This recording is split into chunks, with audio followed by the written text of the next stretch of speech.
Hi everyone, this is Craig Johnson from ShredNews.com here with the band Conditions. For starters, can I go down the line and ask you guys what you play in the band and your name? My name is Alex and I play guitar. I'm Ryan, I play drums. My name's Jason, I play guitar. My name's Corey, I play bass. And I'm Brandon, and I sing. Awesome, thanks so much you guys. Can you guys tell me how you guys all got started playing music? I come from a very musical family, so one Christmas I decided I wanted a bass guitar, and then I switched to electric guitar, and then I met these guys. I really don't know. I just wanted to play drums when I was little, and started taking lessons when I was 13, and I've been playing ever since. Tom DeLong made me want to start. My parents were in punk bands, and I was raised on punk music. Yeah. And, got a bass when I was 12. Been playing ever since. Cool. I come from a musical family as well. Let's see, my first instrument, I got a guitar, Christmas, I was like 14. And Matt Skiba and the Alkaline Trio made me want to start playing music. Awesome. So you guys just talked to Shred with an email interview, I'm pretty sure, back in May. How have things been going since then? Since May, geez. Things have definitely picked up since then. We were lucky enough to have won the Taste of Chaos contest that got us onto Warped Tour, and that was a great experience for us. And throughout that, I've done other tours with some other bands like The Years Gone By and Go Crash Audio, and trying to stay busy through the fall, and hopefully wrapping up to be able to sign to a label and get a record out next year. But everything's good, and we're actually going out to LA in December for the finals for the Ernie Ball Battle of Bands, so we'll be competing for some hefty prizes. So yeah, everything's been busy. It's been good. Yeah. Awesome. So the You Are Forgotten EP just got streaming in July. How was recording that? Who wants to answer? It was tight. It was fun. Yeah, we've recorded everything with Paul thus far, Levitt in Baltimore, Maryland. It was a lot of fun. We just tried to branch out a little bit musically on this new one, and it seemed to have worked a little bit. So I don't know, just writing what comes to us and what we have fun playing. So that's pretty much how it came. We love recording with Paul. It's always a good experience. It's always our third time recording with Paul, and the first two previous times, I can speak from my personal experience, I've been kind of not necessarily a slacker, but like sometimes my work ethic is kind of not there in the studio. But this third time, I feel like we I have a mosquito on me. I have a mosquito on me. The lyrics came quick, and I really enjoyed it, and it's definitely my favorite stuff thus far from this band. So Yeah, it's definitely the most prepared we've ever been for a recording. Yeah, absolutely. Awesome.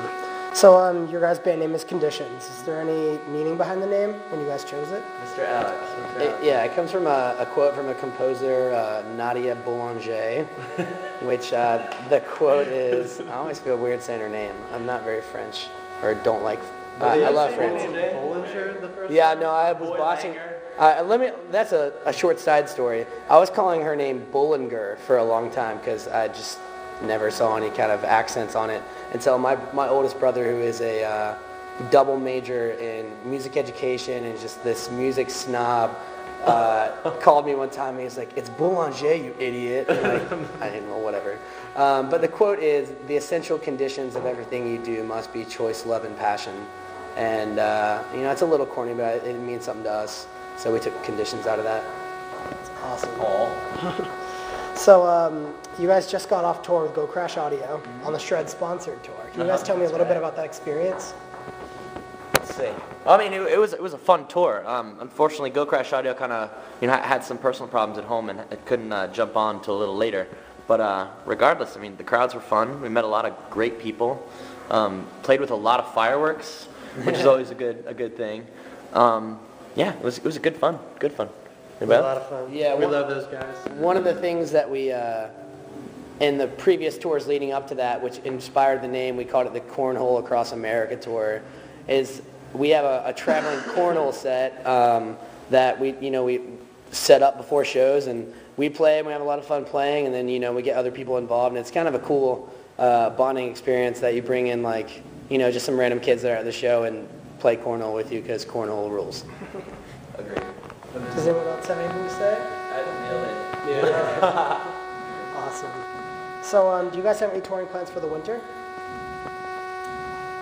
No. We have a couple spot shows here and there. Honestly, the most of October and November is going to be some writing for us. We hope to be in the studio in January, February, early in 2010 to be recording a full length that we hope. So we're going to be concentrating on that, just at home working on that. And then December, like I said before, flying out to LA for that Battle of the Bands competition for Ernie Ball. And then right after that, our plan is to have a short winter tour before we kind of kick it off at a nice little hometown holiday show with everybody home that a lot of people we know from college and stuff. So just a little bit here and there to finish out the year for us and really get it into gear with a new recording and beginning next year and go from there. Awesome. So when you guys are actually writing music, I think we can do this one individually. What musical influences do each of you find when writing your parts?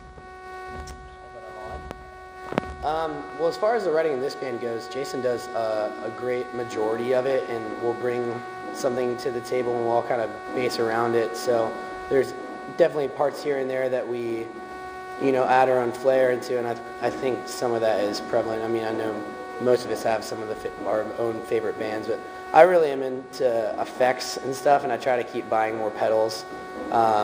So bands like Thrice that kind of broaden that horizon for me. Going just from straight distortion to working with things like delay and reverb and phasing and whatever. That's all sounds really boring. But I just like toying around and making something original sounding rather than just playing power chords over and over again. I don't know, I hit stuff. Nah, I'm just kidding. I don't know, I definitely don't like playing I'm the drummer. I really don't like playing really simple stuff, I guess. So I usually like to try and come up with the most creative drum beats that I can, but also to where it's not like I'm just drum soloing the whole time. I like to complement, what the guitars and bass are doing. So I don't know. I guess that's all I really think about. And I guess when I think about it, one of the drummers I guess I'd try and kind of follow is Aaron Gillespie of Under Oath. But yeah. I think this question is just too broad for myself personally, so I'm going to speak on behalf of me and Kodri on this one and just say play what you love and love what you play. Aww. Oh, mic is falling. There we go. All right. Yeah, as far as vocal patterns and everything, I listen to absolutely everything. I love everything from the dark, moody Radiohead to the light radio Drake. I listen to everything, hip hop, everything. I just said hip hop and nothing else. But yeah, so I like to not really operate inside of a box. Always have something different, and I enjoy when talking about Conditions music. People will sometimes say wow, I like the vocal patterns here because I would have never thought you would do that, and I like that. And yeah, word. Awesome.